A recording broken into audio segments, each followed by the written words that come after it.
Hi, I am Ritika Kakkad and welcome to my channel Atomic Study Center. In this video, we will be starting with our new chapter that is Law Spring. We will be covering this chapter in two parts. So let's begin with part A.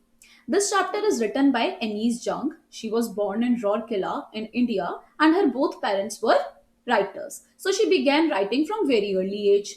Anees जंग जो हैं वो एक editor रह चुकी हैं काफी famous newspaper की द टाइम्स ऑफ इंडिया में उन्होंने एक कॉलम में भी काम किया है तो ये काफी फेमस राइटर जो है शी स्टिल अलाइव है ना ये अभी भी अलाइव है राइटर है अभी भी ये और इन्होंने काफी कंट्रीब्यूशन दिया है वुमेन एम्पावरमेंट के लिए भी और उनकी अपलिफ्टमेंट के लिए भी अब हम स्टार्ट करते हैं ये वाला chapter with our story 1.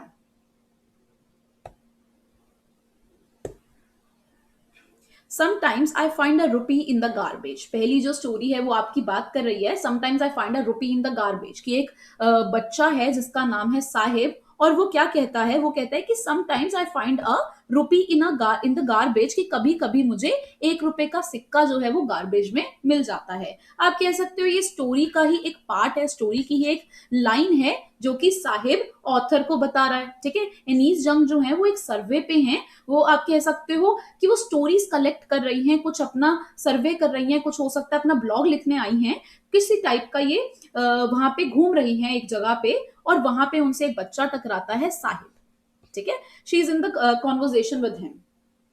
Why do you do this? I ask Sahib, whom I encounter every morning scrounging for gold in the garbage dumps of my neighborhood. वो पूछती हैं ऑथर पूछती हैं कि why do you do this? कि तुम क्यों करते हो ये सब तुम ये गार्बेज कूड़ा उठाने वाला काम क्यों करते हो. और वो बताती हैं कि कैसे वो उनसे डेली उनका एनकाउंटर होता है साहिब से स्क्राउंजिंग करते हुए वो उन्हें मिलता है. स्क्राउंजिंग मीन्स सर्चिंग. ठीक है कि वो गार्बेज के ही डंप में गार्बेज की ही ढेरी में कूड़े की ढेरी में वो हमेशा कुछ ना कुछ ढूंढता हुआ मिलता है जैसे गोल्ड ढूंढ रहा हो. ठीक है बोलती है वो I encounter every morning scrounging for gold in the garbage dumps of my neighbourhood. ठीक है उनके ही नेबरहुड में साहिब उन्हें हमेशा मिलता है.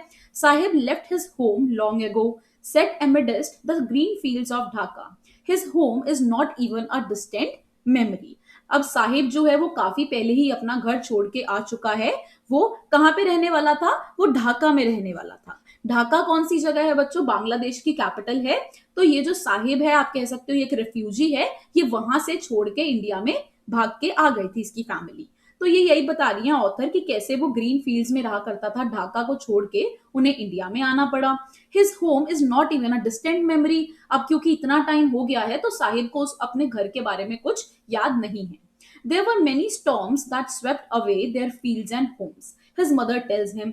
अब साहेब को जो सारी बातें पता लगी हैं अपनी मदर के थ्रू पता लगी हैं. ठीक है क्योंकि जब वो इंडिया में आए थे that at that time he was very young तो उसे कुछ याद नहीं है उसके दिमाग में कोई मेमोरी नहीं है बल्कि उसकी मदर ने ही उन्हें बताया कि कैसे उनके वहां पर ढाका में बहुत ज्यादा स्टॉर्म्स आ गई थी बाढ़ आ गई थी सारा सब कुछ तहस नहस हो गया था जिस वजह से इन्हें अपनी कंट्री छोड़ के इंडिया में आना पड़ा. ठीक है तो साहिब यही सारी स्टोरीज जो है वो ऑथर को बताता है. That's why she left That's why they left looking for gold in the big city where he now lives. कि ऐसा लग रहा है जैसे ये गोल्ड ढूंढने के लिए आए हों क्योंकि आपको पता है ये जो बच्चे होते हैं जो रैग पिकर्स होते हैं रैग पिकर्स कौन होते हैं जो कूड़ा चुनते हैं. ठीक है रैग पिकर्स कहते हैं हम उन्हें. ये जो रैग पिकर्स हैं इनका काम क्या होता है कि इन्हें जो भी कुछ यूजफुल चीज लगती है ये उसको इकट्ठा करते हैं और फिर मार्केट में जाके सेल करते हैं जिस वजह से इन्हें 2-3 पैसे मिल जाते हैं. तो यही पे ही यही लाइफ एक बच्चे की है. साहिब एक ऐसी ही लाइफ लीड कर रहा है. ये एक रैग पिकर है इसकी पूरी फैमिली जो है वो रैग पिकिंग में इन्वॉल्व है. सारे के सारे लोग कूड़ा चुनते हैं और उसी से ही अपने पैसे जो हैं बनाते हैं या कह लो अपनी लाइवलीहुड जो है वो कमाते हैं वहां से. तो यहाँ पे हम साहिब की बात कर रहे हैं कि कैसे उसकी मदर उसे स्टोरी सुनाती है कि वो कैसे ढाका उन्हें छोड़ के इंडिया में आना पड़ा. I have nothing else to do he mutters looking away. अब साहिब कहता है ऑथर को कि मेरे पास और कुछ करने के लिए ही नहीं है. अब मेरे पास कुछ करने के लिए नहीं है तो मैं यही काम करूंगा जो मेरी फैमिली कर रही है. ठीक है I have nothing else to do he mutters looking away. Go to school I say glibly realizing immediately how hollow the advice must sound.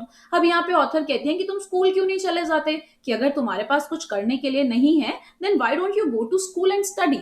लेकिन बाद में ऑथर को रियलाइज होता है कि वो कितना गलत बोल गई हैं क्योंकि साहिब के लिए एजुकेशन का तो कोई रोल ही नहीं है उसकी लाइफ में. उसे पता ही नहीं है पढ़ाई क्या होती है पढ़ना क्या होता है. है ना? तो उन्हें बाद में रियलाइज होता है कि उन्होंने एक बहुत ही हॉलो सी एडवाइस दी है साहिब को। There is no school in my neighbourhood. अब साहिब कंप्लेन करता है कि मेरे यहाँ पे कोई स्कूल ही नहीं है मेरे नेबरहुड में। अब स्कूल नहीं है मेरे नेबरहुड में, मैं तो जाऊंगा कैसे? ठीक है, साहिब बोलता है ऑथर को। When they build one I will go. Sahib कहते हैं कि जब मेरे यहाँ पे स्कूल बनेगा तो मैं चला जाऊंगा। ऑथर कहती है, if I start a school will you come? I ask half joking. वो पूछती है कि अगर मैं स्टार्ट करूँ स्कूल तो तुम क्या तब आओगे? Yes, he says smiling broadly. A few days later I see him running up to me, is your school ready? It takes a longer to build a school, I say, embarrassed at having made a promise that was not meant। ठीक है, कुछ time के बाद साहिब उन्हें फिर टकराता है और वो भाग के आता है ऑथर के पास और पूछता है कि क्या तुम्हारा स्कूल अब रेडी हो गया? तो ऑथर क्या बोलती हैं कि अभी तो नहीं हुआ, क्योंकि स्कूल रेडी होने में बहुत ज्यादा टाइम लगता है। अब ऑथर को भी काफी एम्बेरसिंग लग रही है ये चीज, क्योंकि उन्होंने प्रॉमिस तो कर दिया कि वो स्कूल बनवाएंगी, लेकिन ये तो एक बहुत बड़ी चीज हो गई, स्कूल बनाना इतना आसान तो नहीं है। तो उन्हें बाद में रियलाइज होता है कि उन्होंने एक ऐसा प्रॉमिस कर दिया जो वो कभी रख ही नहीं सकती, कभी वो निभा ही नहीं सकती। ठीक है, but promises like mine abound in every corner of his bleak world। लेकिन उनके जैसे promises हैं वो तो उनकी लाइफ में एक होप ले आते हैं, है ना? ये जो बच्चे हैं, गरीब बच्चे हैं जो स्कूल नहीं जाते हैं और जो स्कूल जाना चाहते हैं, आप उनसे ऐसी बात करोगे तो उन्हें एक होप मिल जाएगी कि उन्हें एक स्कूल जाने के लिए मिलेगा, उन्हें एक चांस मिलेगा स्टडी करने के लिए। तो ऑथर इस बात पे थोड़ी एम्बेरसमेंट फील करती है, उन्हें एम्बेरसिंग लगता है कि उन्होंने प्रॉमिस तो कर दिया लेकिन वो ये प्रॉमिस निभा नहीं पाएंगी। After months of knowing him, I ask him his name. Sahib Alam he pronounces। ठीक है, साहिब का पूरा नाम क्या है? साहिब आलम। He pronounces. He does not know what it means. If he knew its meaning, Lord of the Universe। अब क्या होता है? साहिब आलम का मतलब होता है लॉर्ड ऑफ द यूनिवर्स, कि जो पूरे संसार का राजा है, जो पूरी अर्थ का प्रिंस है, आप कह सकते हो, पूरे संसार का राजा है, जो दुनिया को चलाता है, जो भगवान से आप कह सकते हो भगवान के बराबर है, उसका मतलब होता है साहिबे आलम का। ठीक है, तो यहाँ पे साहिब को खुद नहीं पता उसके नाम का मतलब। He would have a hard time believing it. अगर उसे पता लग जाता कि उसके नाम का ये मतलब है तो उसे तो बिलीव ही नहीं होता। Unaware of what his name represents, he roams the streets with his friends, an army of barefoot boys who appear like the morning birds and disappear at noon। अब यहाँ पे बोल रहे हैं कि साहिब जो है वो अपने दोस्तों के साथ, सुबह होती है अपने दोस्तों के साथ निकल जाता है घूमने के लिए, वही रैक पिकिंग का काम करने के लिए वो निकल जाता है सुबह सुबह। और बेयरफुट बॉयज की सारे बच्चे जो है नंगे पैर, बेयरफुट मतलब जो फुटवेयर नहीं होता जिनके पैर में, उसको बोलते हैं बेयरफुट। ठीक है, बाकी सारे बच्चों के साथ वो बेयरफुट ही, नंगे पैर ही पूरी स्ट्रीट्स पे रोम करता है, घूमता फिरता है। सुबह से ही ये कूड़ा चुनना स्टार्ट कर देते हैं। Over the months I have come to recognise each of them. अब ऑथर कहती हैं कि अब मैं सबको जानने लग गई हूँ, क्योंकि वो उसके नेबरहुड में ही रहती हैं, तो धीरे धीरे वो सबको जानने लग गई हैं। Why are not you wearing chappals? I ask one। वो फाइनली पूछ लेती हैं एक लड़के को रोक के कि तुमने चप्पल क्यों नहीं डाली, तुमने फुटवेयर क्यों नहीं डाला, क्योंकि सारे नंगे पैर घूम रहे हैं। तो ऑथर पूछ लेती हैं कि why are not you wearing chappals? I ask one। My mother did not bring them down from the shelf, he answers simply। अब वो बच्चा कहता है कि जब हम ढाका में थे और वापस आ रहे थे तो मेरी मदर जो है वो चप्पल उतारना ही भूल गई शेल्फ से, कि शेल्फ पे कहीं फुटवेयर पड़ा था मेरा और मेरी मदर उसे उठाना भूल गई, जिस वजह से मेरे पास अब कोई फुटवेयर नहीं है। तो आप देख सकते हो कि इतने ज्यादा पुअर हैं कि ये एक न्यू पेयर ऑफ, ये कह सकते हो आप, एक न्यू चप्पल्स भी अफोर्ड नहीं कर सकते। ठीक है, even if she did, he will throw them off, adds another who is wearing shoes that do not match। अब एक बच्चा, उनमें से एक बच्चा बोलता है कि अगर इसको चप्पल मिल भी जाती तो भी ये ना डालता, तो भी ये उतार के फेंक देता। ठीक है, when I comment on it, he shuffles his feet and says nothing। अब जब ऑथर कुछ बोलना चाहती हैं तो वो उसकी तरफ देखती हैं, लेकिन वो कुछ नहीं बोलती हैं। ठीक है, उसकी तरफ देखती हैं, उसे भी लगता है वो देख रही हैं, बट वो कुछ नहीं बोलती हैं। I want shoes. अब एक और बच्चा है वो बोलता है कि मुझे तो शूज चाहिए। ठीक है, तो आप देख रहे हो कि कैसे ये गरीब बच्चे हैं, सबके अलग अलग ओपिनियंस हैं। कुछ बच्चा साहिब जो है उसने तो शूज नहीं डाले हुए, चप्पल नहीं डाली हुई, बाकी उसके फ्रेंड्स ने भी नहीं डाली हुई, लेकिन एक ऐसा बच्चा भी है जो डिमांड करता है कि आई वांट शूज, कि मुझे तो शूज चाहिए। Says a third boy who has never owned a pair all his life. एक ऐसा बच्चा बोलता है जिसके पास कभी लाइफ में उसने शूज नहीं डाले। Travelling across the country I have seen children walking barefoot. In cities on village roads it is not lack of money. ठीक है, ये इंपॉर्टेंट चीज आ गई यहाँ से कि अब ऑथर कह रही है कि मैंने देखा है इन बच्चों को नंगे पैर घूमते हुए, कि ये बच्चे जो हैं, इतने टाइम से मैं रह रही हूँ इनके नेबरहुड में, तो मैंने देखा है ये सारे बच्चे सुबह सुबह निकलते हैं नंगे पैर और घूमते हैं। तो यहाँ पे ऑथर कहती हैं कि it is not lack of money, कि ये पैसे की तंगी नहीं है, कि ऐसा नहीं है कि इनके पास पैसा नहीं है या पैसा नहीं है इसीलिए वो नई चप्पल अफोर्ड नहीं कर सकते। It is not lack of money but a tradition to stay barefoot, कि इनकी एक कह लो इनका एक रिवाज है, इनका एक रीति रिवाज है, इनकी एक प्रथा है कि ये लोग नंगे पैर ही घूमते हैं। तो चाहे ये चप्पल्स अफोर्ड कर भी सकते हैं, तब भी ये लोग जो है नंगे पैर ही घूमेंगे, ये इनका ट्रेडिशन है। ठीक है, तो आप देख सकते हो कि एक ऐसा ट्रेडिशन है जो कि आपको एक्सप्लॉइट कर रहा है, ये तो गलत चीज है। ऐसा कौन सा रीति रिवाज है जो हमें कहता है कि हमें नंगे पैर घूमना है? नंगे पैर घूमना इज वेरी डेंजरस, क्या पता नीचे कुछ कांच लगा हुआ है आपके पैर में लग जाए। ठीक है, तो ऑथर जो है अपना कंसर्न भी शो करती हैं और बता रही हैं कि it is not lack of money but a tradition to stay barefoot is one explanation, कि ये बच्चे यही एक्सप्लेनेशन देते हैं। आई वंडर, अब ऑथर कहती हैं कि मुझे हैरानी होती है इनकी चीज पे, if this is not an excuse, if this is only an excuse to explain away a perpetual state of poverty. वो कहती हैं कि ऐसा लग रहा है जैसे ये एक एक्सक्यूज दे रहे हो अपनी पोवर्टी को दिखाने का, अपनी गरीबी को छुपाने का, या कह लो अपनी गरीबी को जताने का, ये एक एक्सक्यूज दे रहे हैं कि हम हमारे पास पैसा नहीं है इसलिए हम नंगे पैर घूमेंगे, कि हमारी हम poor.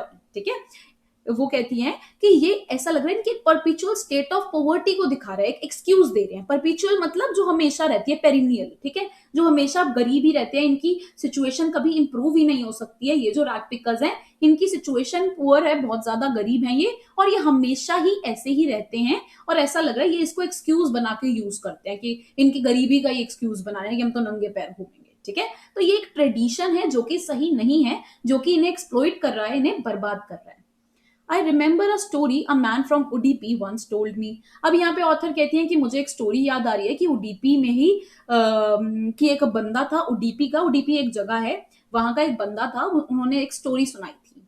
As a young boy he would go to school past an old temple where his father was a priest. He would stop briefly at the temple and pray for a pair of shoes.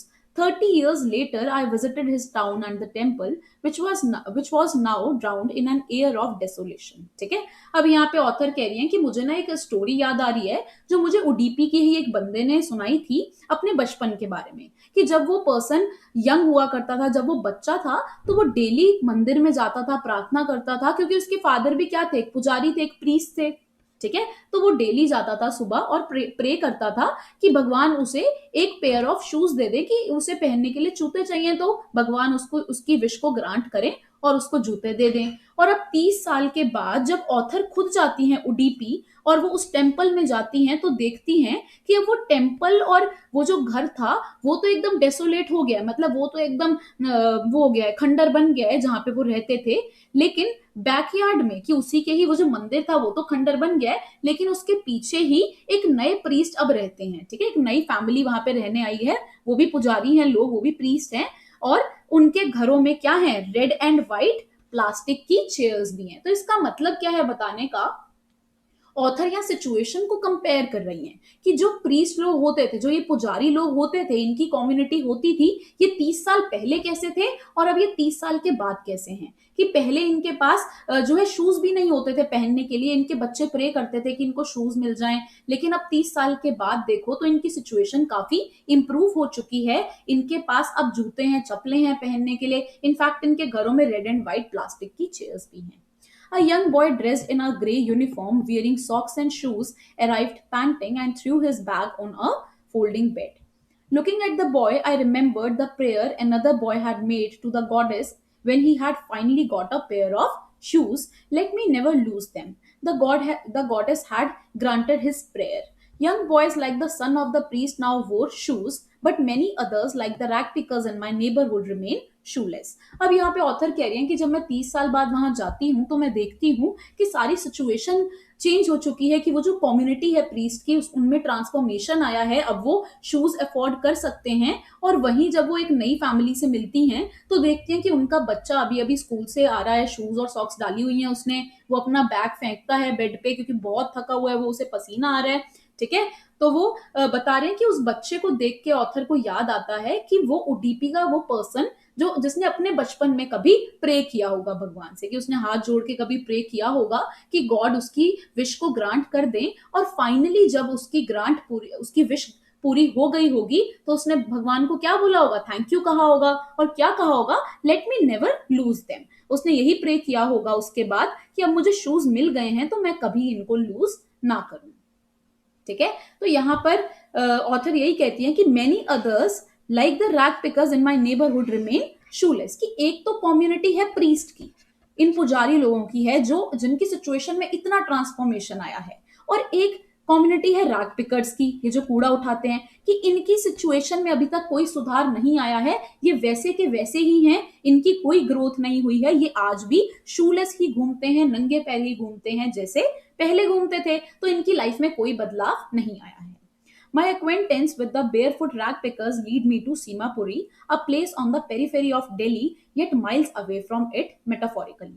ठीक है, अब यहाँ पे author कहती हैं कि मेरी यही एक्वेंटेंस जो थी, मेरी यही जो जान पहचान थी इन रैग पिकर्स के साथ, इनको फॉलो करते करते मैं एक दिन सीमापुरी में चली गई। सीमापुरी क्या है? सीमापुरी एक जगह है जो कि दिल्ली के आउटस्कर्ट्स पे है। ठीक है, आप कह सकते हो दिल्ली से थोड़ा सा दूर है, पर दिल्ली के ही पास पड़ती है वो जगह, दिल्ली की बाउंड्री पे है, जहाँ दिल्ली एंड होता है बाहर की साइड जो है दिल्ली के कुछ माइल्स अवे, वहां पे सीमापुरी है। ठीक है, और है तो ये एक, अब आप खुद सोचो, दिल्ली तो एक बहुत ही सिविलाइज्ड सिटी है, वहां पर इतनी सारी चीजें होती हैं, इंडस्ट्रीज हैं, लोग जॉब्स करने आते हैं वहां पे, तो दिल्ली तो काफी ज्यादा डेवलप्ड है। ठीक है, लेकिन सीमापुरी जो है वो इतना डेवलप्ड नहीं है। तो यहाँ पर यही बात हुई है कि सीमापुरी जो कि एक ऐसी कॉलोनी है, एक ऐसी जगह है जहां पे बिल्कुल भी सुधार नहीं हुआ है, और एक दिल्ली है जो इतना ज्यादा बढ़ गई है आगे। ठीक है, लेकिन फिर भी वो जगह दिल्ली के पास है। Those who live here are squatters who came from Bangladesh back in 1971। और सीमापुरी में जो लोग रहते हैं वो वही लोग हैं जो कि स्क्वाटर्स थे, जो कि अपनी टुकड़ियों में आए थे। स्क्वाटर्स मतलब छोटी छोटी टुकड़ियों में लोग जो है वहां से भाग के आ गए थे, बांग्लादेश से आ गए थे 1971 में, जब वहां पे स्टॉर्म्स आई थी, तो बांग्लादेश देश से कुछ रेफ्यूजीज भाग के इंडिया में आ गए थे। Sahibs families among them, Sahib की फैमिली उनमें से एक है। Simapuri was then a wilderness. It still is, but it is no longer empty. In structures of mud with roofs of tin and tarpaulin, devoid of sewage, drainage और running water, live 10,000 rag pickers. अब यहाँ पे सीमापुरी के बारे में बताया हुआ है, सीमापुरी की डिस्क्रिप्शन है, ये आप अंडरलाइन कर लीजिए। सीमापुरी के बारे में डिस्क्रिप्शन है कि कैसे ये जो जगह है, पहले ये एकदम खंडर हुआ करती थी, यहाँ कुछ भी नहीं था, कि जब वो लोग बांग्लादेश से आए थे 1971, तो सीमापुरी इतना ज्यादा डेवलप्ड नहीं था जितना वो अभी भी वो डेवलप्ड नहीं है, लेकिन वहां पे स्टिल कितने लोग रहते हैं? कुछ 10,000 रैग पिकर्स रहते हैं, 10,000 लोग वहां पे अभी भी रहते हैं, और सारे के सारे यही रैग पिकिंग का काम करते हैं, कूड़ा चुनने का काम करते हैं। वहां कोई सीवेज नहीं है, कोई ड्रेनेज सिस्टम नहीं है, कोई रनिंग वाटर नहीं है, सब ऐसे ही अपना टारपोलिन और टिन की छत लगा के, वही टेंट लगा के वहीं पे रहते हैं। तो सीमापुरी अभी भी वैसी ही जगह है, लेकिन जंगलों से बेटर है। पहले तो जंगल हुआ करता था, लेकिन अब वहां लाइफ जो है वो बसती है।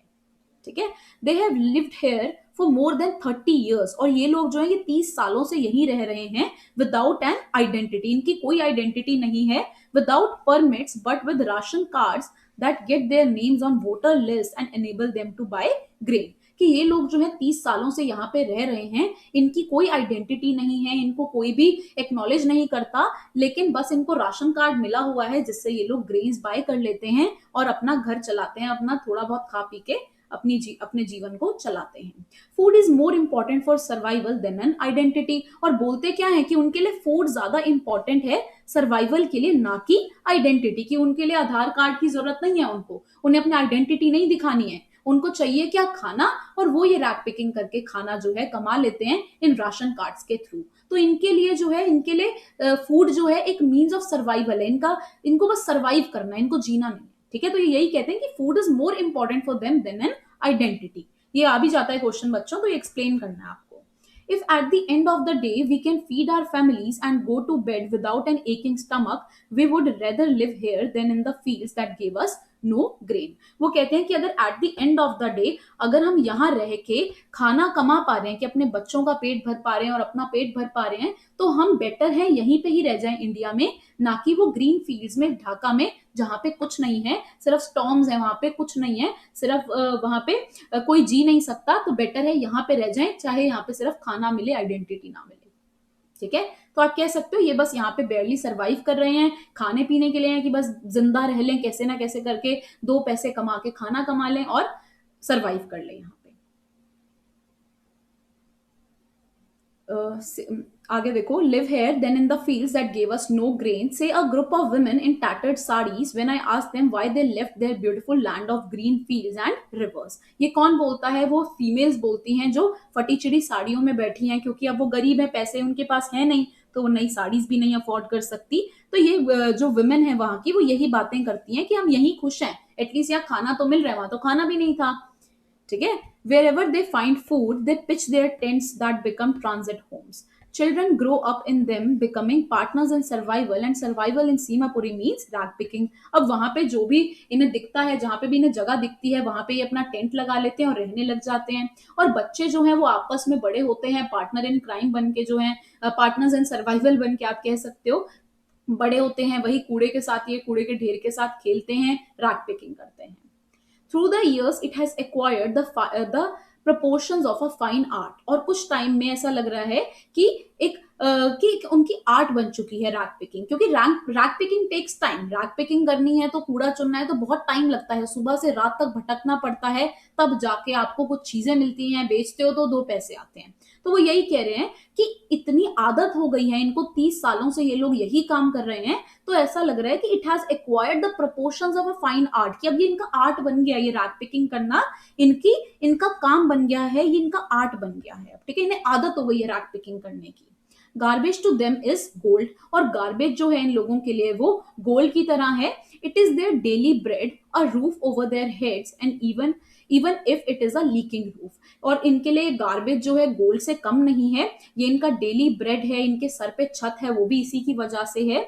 चाहे लीकिंग रूफ हो, लेकिन फिर भी इनके लिए ये जो छत है वो काफी है, कि ये जो टेंट्स लगा के रह रहे हैं, एटलीस्ट ये जिंदा है, यहाँ पे इन्हें खाना मिल रहा है, तो ये सरवाइव कर पा रहे हैं। But for a child it is even more. लेकिन इन बच्चों के लिए ये जो गार्बेज है, ये जो कूड़ा चुनते हैं, ये गोल्ड से कहीं ज्यादा है। इनके लिए ये इनका एक खेल है। ठीक है, इनके लिए एक खेल है कि सुबह से बच्चे यहाँ पे लगते हैं और दिन रात काम करते हैं। ठीक है, I hope this part is clear. We will continue with our chapter in next part. इसके बाद बच्चों मोर पार्ट्स भी, हमारे और ज्यादा पार्ट्स भी हो सकते हैं, because this story is too large, but कोई बात नहीं, हम लोग कवर कर लेंगे। ठीक है, कीप वॉचिंग।